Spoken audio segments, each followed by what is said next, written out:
Chapter 2. Uncle Lidenbrock works night and day to solve the mystery.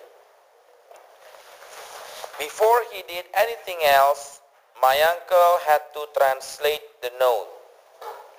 It was all he could think about. He was certain it held a secret. He was determined to discover it. Uncle Lidenbrock tried translating the runes into Icelandic. It did not work. Then he tried translating it into Latin. Again, nothing. It is written in a code, he said. I'll have to solve the code to read the message. He pronounced to me all the letters in the Icelandic alphabet.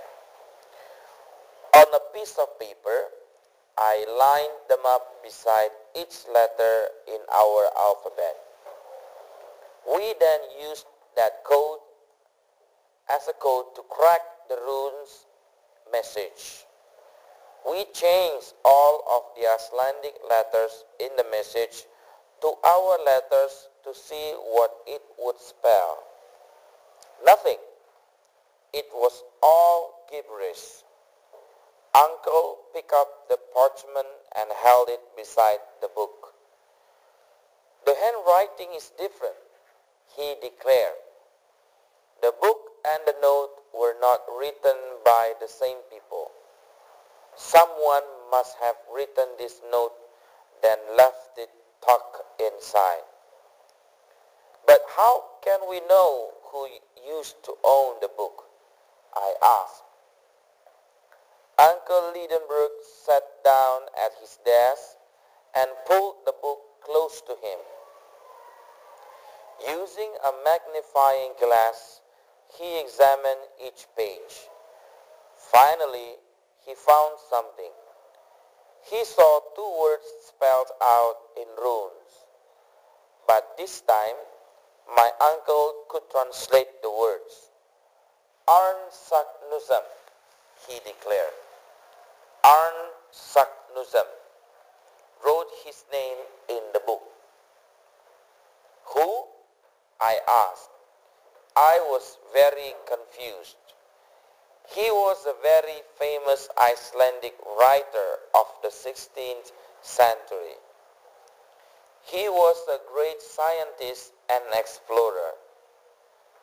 Why would he hide his name in the book? I asked. Why would he write his name in runes and not Icelandic? My uncle waved his hand at me as if my questions was ridiculous.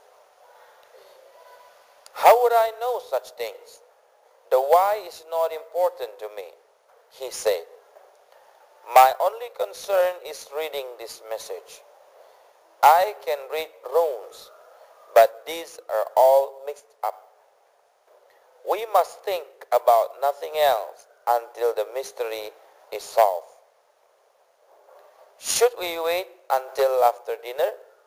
I asked my uncle. No distractions, he said. We will not eat or sleep until we have the answer. While Uncle Lidenbrock tried to crack the code, I stared at the picture above the fireplace. It was of Grauben. She was a young woman in town who had no father. She was a ward of my uncle. This meant my uncle took care of her. Grauben was also my fiancée. Grauben was a blonde, smart, and slightly serious young woman. I was amazed that someone so perfect could love me. No one knew we were engaged, though, not even my uncle. It was not something he would understand. Axel, my uncle cried. His shout awoke me from my daydream. He was surrounded by more books and more pieces of paper than before. He had been trying code after code. "I need you to write out a sentence for me. Any sentence."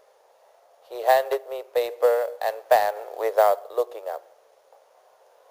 "Do not write it from left to right. Write it top to bottom. So there are 5 columns."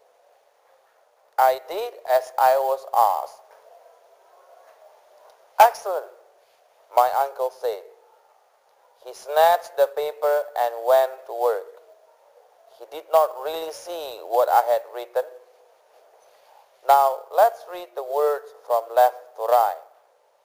He rewrote my message in this way. Then he read it out loud. "I lolev oigev ternemta." My uncle stared at the paper for a few minutes.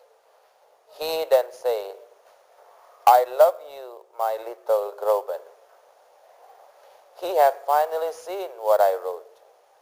He did not sound surprised or amazed. "So you are in love with Grauben?" Yes, I stuttered.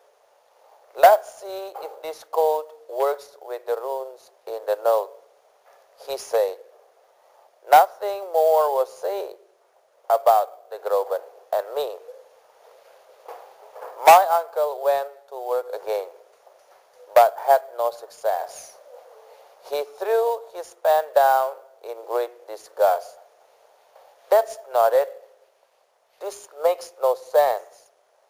It must translate into Latin, as that is the language of scholars. But still, I can make no sense of it." He stood up from his desk and shot across the room like a cannonball. He was out of the house in seconds. I had no idea where he had gone.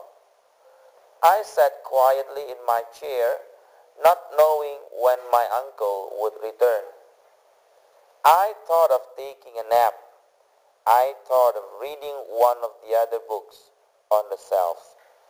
In the end, I decided it was best to wait. I remained in the chair with the piece of paper in my hand.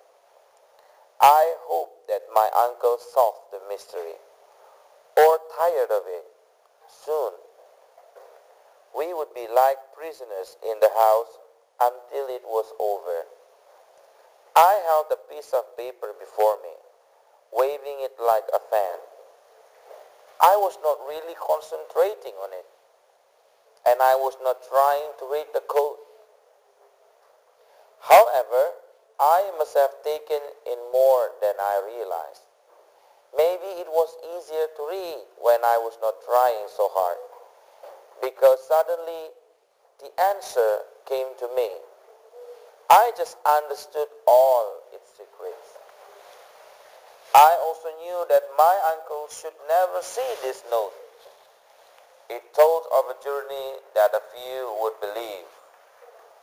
But I knew my uncle would insist on making this journey if he read this note. He would surely take me with him.